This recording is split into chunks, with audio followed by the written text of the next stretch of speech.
Des téléphones cassés que leurs propriétaires ne font pas réparer. L'écran coûte quasiment le prix d'un téléphone neuf. De réparer le dos de l'iPhone, ça coûte plus cher que d'en racheter un. Trop cher dans un magasin Apple. Et les petits revendeurs, les trucs qui font un peu moins cher, vous n'avez pas confiance? Bah pas trop non. Et cette méfiance n'aurait rien à voir avec la compétence des réparateurs indépendants. Raphaël Delamed est l'un d'eux.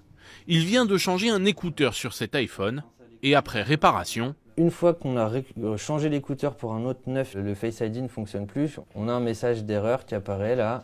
Et pourtant, la nouvelle pièce était bien une pièce de la marque américaine, prise sur un autre téléphone du même modèle. C'est plein de petits trucs comme ça qui vont diriger les gens vers des réparateurs qui sont agréés. Une même pièce détachée ne pourrait donc pas être utilisée sur plusieurs smartphones de même modèle. Selon l'association Halte à l'obsolescence programmée, la marque à la pomme aurait mis en place toute une stratégie pour empêcher la réparation de ces appareils par des réparateurs non agréés. Si la pièce ne correspond pas au numéro de série du smartphone, votre smartphone peut s'arrêter du jour au lendemain.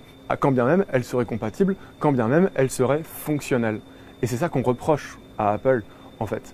On lui reproche de ne pas permettre d'ouvrir son système de réparation à tous les acteurs, alors que le besoin, il est là, il est réel. Des messages d'erreur et la perte de certaines fonctionnalités qui posent problème aux acteurs du marché des produits reconditionnés. Ce message ne vient pas altérer le bon fonctionnement du téléphone.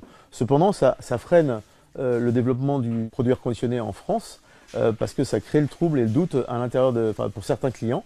Et donc on a quelques retours qui se passent à cause de ces messages. Une enquête a été ouverte pour pratiques commerciales trompeuses et obsolescence programmée. Contactée, Apple ne fait aucun commentaire. En 2020, l'entreprise avait déjà payé en France une amende de 25 millions d'euros suite à des poursuites